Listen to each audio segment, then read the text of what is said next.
The demonic action of sorcery.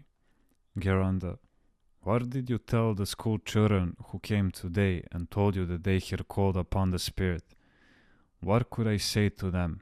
First, I gave them a good scolding. What they did amounts to renunciation of the faith. From the moment they call upon the devil and acknowledge him, they renounce God. This is why I first told them to repent for what they had done, confess everything sincerely, and be most careful in the future. In order to be cleansed and restored, they should attend church services and receive Holy Communion with the blessing of their spiritual father.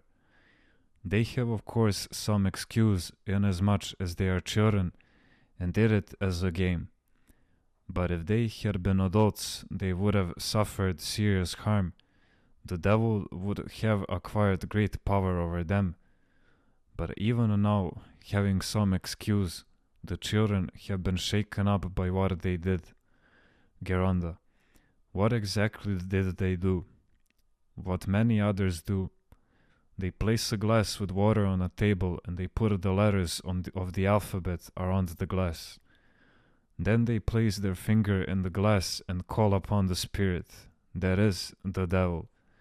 The glass moves, stops in front of letters and forms words. The kids called the spirit, and when it came, they asked, "Does God exist?" "No, he doesn't," the spirit replied. "Who are you?" they asked. "I am Satan," he said. "Does Satan exist?" "Yes, he does." There you have it. First degree stupidity. There is no God, but there is a Satan. When they asked him again if God exists, the answer was, yes, he does. Sometimes yes, sometimes no, to the point where the children were confused. God provided this to help them. The glass struck one of the girls in the group, and this somehow brought all the other children to their senses. Today, many people who want to harm somebody will go to sorcerers who use wax, voodoo dolls. Magicians have made a plaything of this. It is their hobby. Geranda, what do? They make a doll out of wax, and when someone asks them to harm his enemy, let's say in the eyes, they'll pierce the doll's eyes with a needle, while they mention the name of the targeted person, doing various other magical things. And indeed, this person can actually be harmed in the eyes due to satanic power, especially if he is living a sinful life and does not confess. The victim feels unbearable pain in his eyes, but the doctors cannot find any medical cause for the pain. And the psychics look at how much harm they cause. Not only do they take people's money, but they also destroy families. Let's say someone goes to a psychic and tells him a problem he has.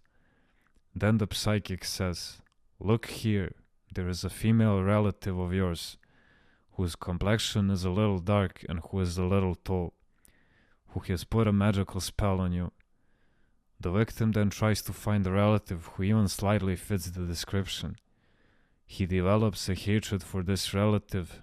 Meanwhile, the poor relative is totally unaware of all this, and may actually be a benefactor, but he feels indignation at her and does not even want to see her.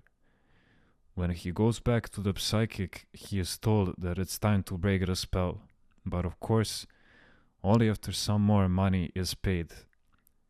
The poor fellow agrees to pay again. After all, the psychic did find the magic spell that now must be broken, so he pays and pays. Do you see what the devil does? He creates scandals. On the contrary, a good person, even when he knows something concrete about someone else, will never say, "So and so has harmed you." Instead, he will try to help the person by saying, "Look, do not put such thoughts into your head. Go to confession and do not be afraid." This is how both people are helped. The one who has caused harm to the person will be troubled by his conscience when he sees the harmed person treating him with kindness and will repent.